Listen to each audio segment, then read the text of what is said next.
Hello, আসসালামু আলাইকুম। Guys, আমরা চলে আসলাম ঢাকা জিয়া উদ্যান সংসদ ভবনের পাশে। এই পাশেই জিয়া উদ্যান। এখান থেকে চলে যাব আমরা শ্যামলী যাব। শ্যামলী যাওয়ার জন্য উদ্দেশ্যে আমার ক্যামেরা আমার দিকে একটু ধরছে।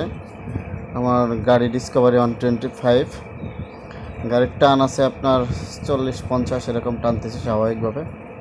দ্রুত না চালানোই ভালো, যত সেফ নিয়ে গাড়ি চালানো যায়। অবশ্যই লুকিং গ্লাস ফলো করবেন গাড়ি চালানোর সময়। অবশ্যই আপনার নিয়ন্ত্রণের ভিতরে সবসময় গাড়ি চালাবেন, আর সবসময় গাড়ির দিকেই লক্ষ্য রাখা উচিত। আর সবসময় মনে করবেন যে গাড়ি চালালেই যে সবাই পাগল আমি ভালো। এক একজন এক এক ফিলে চালায়, এক একজন এক একভাবে চাপ দিবে, এক একজন এক এক রকমের ড্রাইভার। অবশ্যই দূরত্ব বজায় চলবেন, অবশ্যই নিয়ম শৃঙ্খলা মানবেন। ঢাকার ভিতর নিয়ম শৃঙ্খলা মানবেন না, পুলিশের জরিমানা দিতে দিতে আপনার জীবন শেষ। পুলিশ খুবই খারাপ, খুবই খারাপ। ওরা টার্গেটেই থাকে ঘুষ খাওয়ার জন্য, টার্গেটেই থাকে আপনারা ধরার জন্য, টার্গেটেই থাকে যে লাইসেন্স না হোক। ওরা আপনার একটু ফল্ট পাইলেই আপনারা ফাঁসাই দিবে।